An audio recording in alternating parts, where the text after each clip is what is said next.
Hello viewers, நான் தான் லலிதா. நான் லலிதா இந்த தெரிந்து கொள்வோம் சேனலில் இப்போ நான் வீடியோ எடுத்துக்கிட்டு இருக்கேன். இன்றைய தலைப்பு எதுன்னா எம்ஜிஆர். இன்று வந்து கிறிஸ்மஸ். ஓகே, இன்றைக்கி வந்து 25. இன்றைக்கி 25 டிசம்பர் 2025. இன்றைக்கி கிறிஸ்மஸ்ஸு. நேற்று வந்து டிசம்பர் 24th. டிசம்பர் 24th அது வந்து எம்ஜிஆர் இறப்பு நாள். அவரோட எம்ஜிஆரின் நினைவு நாள் 24 டிசம்பர். எல்லாத்துக்கும் தெரியும்ல. ஓகே, எம்ஜிஆர் நினைவு நாள் நேற்று. ஆனால் நான் இத்தனை வீடியோ எடுக்க முடியல, சாரி. இப்போது தான் நான் எடுக்கிறேன். ஓகே, வீடியோ எம்ஜிஆர் பற்றி. அவரை பற்றி அவர் நேற்று வந்து அவரோட இறப்பு நாள். ஸோ அப்போ நான் வந்து இன்றைக்கி எடுக்கிற வீடியோவில் அவரை பற்றி நான் என்ன சொல்லணுன்னு நினைக்கிறேன்னா, அவர் எம்ஜிஆர் இல்லை இப்போ. ஓகே, எம்ஜிஆர் இறந்தது 1987 இருந்தார் எம்ஜிஆர்.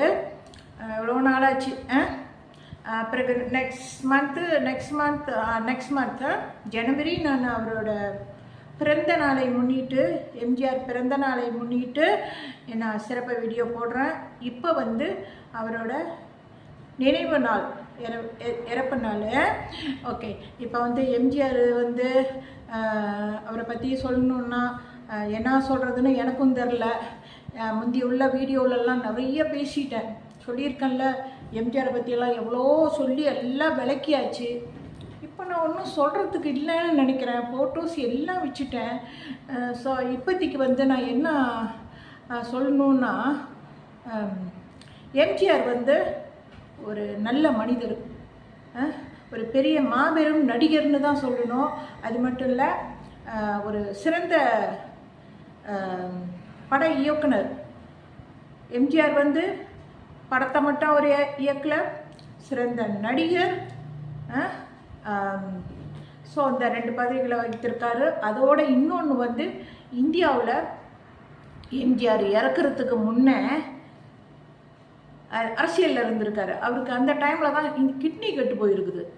அரசியலில் அவர் பதவிக்கு வர்றப்ப தான் அவரு கிட்னி கெட்டு போயிருக்குது, லேசாக கொஞ்சம் கெட்டு போயிருக்குது. ஸோ அப்போ அதுக்கு வந்து ட்ரீட்மெண்ட் எடுத்துக்கிட்டு இருந்தாரா அல்லது அப்போ தான் அறிகுறி தெரிஞ்சுதா இந்தியாவில் உள்ளவங்களுக்கு, அதெல்லாம் எனக்கு ஒன்றும் தெரில. ஆனால் அவர் அரசியலில் இருந்தார். ஓகே, அரசியலில் இருந்தார். அது ஒரு பதவி வைத்திருக்கார். அரசியல்